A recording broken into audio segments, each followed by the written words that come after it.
মুক্তিযুদ্ধ স্মৃতিসৌধের ভেতরে ও আশপাশে পড়ে আছে নানা ব্র্যান্ডের সিগারেটের প্যাকেট, গ্যাসলাইট, সিগারেটের অবশিষ্ট অংশ, চিপসের প্যাকেট সহ নানা ধরনের আবর্জনা জন্ম নিয়েছে লতাপাতা। প্রতিদিনই স্থানটিতে চলে মাদকসেবীদের আড্ডা। স্থানীয়রা বিষয়টি জানলেও বাধা দেন না কাউকে, ফলে মাদকসেবীদের জন্য জায়গাটি হয়ে উঠেছে নিরাপদ স্থান। এদিকে দীর্ঘদিন ধরে এমন ঘটনা ঘটলেও এ বিষয়ে কিছুই জানে না প্রশাসন। এই স্তম্ভ তৈরির পর থেকেই চরম অবহেলার মধ্যে রয়েছে। আমরা দেখি এখানে প্রচুর মানুষ বিকালে আসে, কিন্তু এখানে কিছু মাদকাসক্ত ব্যক্তিরা বসে ধূমপান করে, সিগারেট পান করে, এছাড়াও বিভিন্ন মাদকের যে দ্রব্যগুলো বিভিন্ন জায়গায় পড়ে থাকে। এক কথায় একেবারে অরক্ষিত রয়েছে একটি স্মৃতিসৌধ।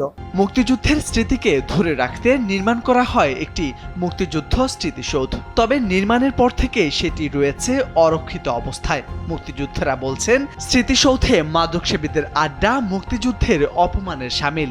মানুষ আসে বিড়ি সিগারেট খায়, এটা তো মুক্তিযোদ্ধাদের অমূল্যায়ন করা হচ্ছে আর কি। জায়গাটা নোংরা পরিবেশ, সবাই আসে আড্ডা বিড়ি সিগারেট খাচ্ছে, এটা তো ঠিক না।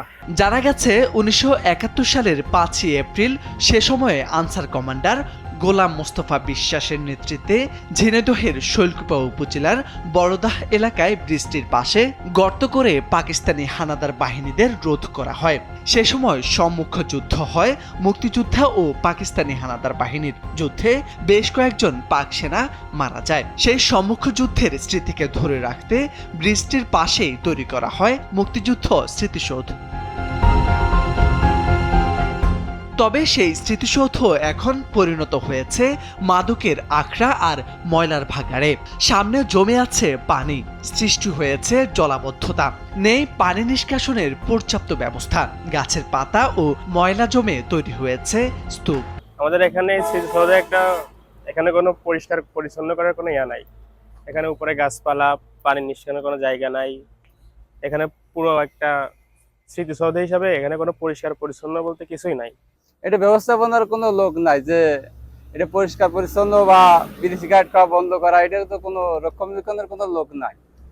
আচ্ছা, বিভিন্ন লোক বিভিন্ন ভাবে এসে ওঠা চলাফেরা করে, তো কোনো ইল নাই। তো মুক্তিযুদ্ধ স্মৃতিসৌধে মাদকসেবীদের আড্ডাকে মুক্তিযোদ্ধাদের অবমাননার শামিল বলে মনে করছেন এই বীর মুক্তিযোদ্ধা। মুক্তিযোদ্ধা স্মৃতিসৌধের কাছে যদি মাদক দ্রব্য বা অন্য কোনো নেশাগ্রস্ত লোকজন যদি আড্ডা দেয়, তাহলে এটা মুক্তিযোদ্ধার জন্য দুঃখজনক, অবমাননাকর। এদিকে বিষয়টি খোঁজ নিয়ে পদক্ষেপ নেওয়ার আশ্বাস দিলেন ইউএনও। যেহেতু এটা মুক্তিযুদ্ধ রিলেটেড, এটা সবার জন্যই খুবই গুরুত্বপূর্ণ এবং ঐতিহাসিক একটি স্থাপনা। তবে রিসেন্টলি যেটা শোনা গিয়েছে যে ওইখানে বাইরের লোকজনের আনাগোনা আছে এবং মাদকসেবীদের একটা আস্তানা সেখানে গড়ে উঠেছে।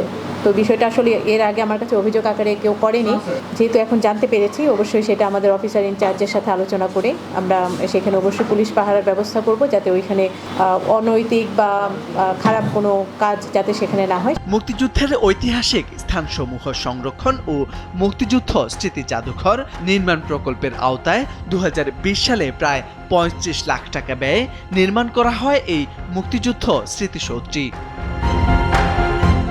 মোর্শেদ আলম, সময়ের আলো।